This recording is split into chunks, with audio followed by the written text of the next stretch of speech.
Që nga muaji prill në vazhdim në Shkodër dhe në plazhin e Velipojës janë kryer 4 dezinsektime kundër larvave të mushkonjave. Këtë bën të ditur epidemiologu pranë këtij shërbimi Eris Kaduku, i cili veçon disa nga zonat ku është ndërhyr, me një sipërfaqe që në total arrin rreth 100 hektar. Procesi i dezinsektimit parashikon trajtimin e rreth 100 hektarëve për vitin 2025. Në këto sipërfaqe që do të trajtohen janë kanalet, pellgjet, lagunat, parqet kombëtare, bodrumet dhe pusetat, të cilët trajtohen në kryt 2 javësh. Pra, një proces trajtimi zgjat, rikthehet çdo 2 javë. Gjithashtu në Shkodër, pikat kryesore janë kanalet të cilat gjenden tek prokuroria, tek rruga Ethem Kazazi, në bypassin e Shkodrës dhe në pedonalin në shëtitoren e Bunës.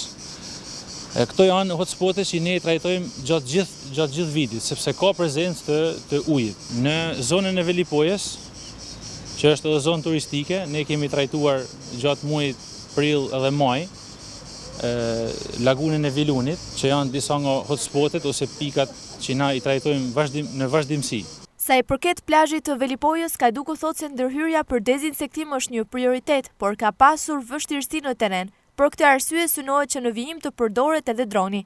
Velipoja paraqet një vështirësi, mund të them, sepse zonat të cilat janë për të trajtuar, nuk kemi mundësi apo akses për t'i trajtuar, sepse janë zona që rezervati i madh i Velipojës tek derdhja, por në bashkëpunim edhe me operatorin ekonomik që po bën trajtimin, do mundohemi që të paktën ndoshta këtë vit ose vitin tjetër me fut në përdorim edhe dronat për vendet cilat nuk mund të aksesojmë me ecjen në këmbë. Domethënë sepse për momentin bëhen me makina ose në këmbë. Specifikimet teknike janë që trajtimi bëhet kryej 14 ditë. Është edhe procesi i rritjes larvave. Pra kaq zgjat qëndrimi i larvave në ujë që ne trajtojmë zgjat 7 deri në 14 ditë. Dhe prandaj edhe bëhet edhe hedhja e solucioneve, granulave, kryej 14 ditë, kryej 2 javësh. Ndërsa për dezinfektimin e vatrave që rrezikojnë për hapjen e sëmundjeve, ky proces sipas ligjit kryhet nga pushteti vendor,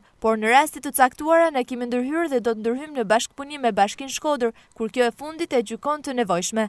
Kemi pas bashkëpunim edhe me Bashkinë Shkodër në gjetjen e hotspoteve, të zonave hotspot, dhe kemi pas bashkëpunim të mirë që në fillim të procesit të vitit të kaluar, sepse kjo është një procedurë prokurimit marrëveshje kuadër që zgjat 2 vjet. Është kryer si procedurë prokurimi që në 2024 dhe ne që në 2024 kemi pas nga bashkia kërkesë për të trajtuar disa zona hotspot që ato i kanë pasur arsyeshme dhe ne i kemi vlerësuar në vazhdimsi dhe i kemi trajtuar. Kaduku thekson se këto ditë ka nisur edhe faza e 5 e dezinsektimit si në Shkodër ashtu edhe në plazhin e Velipojës.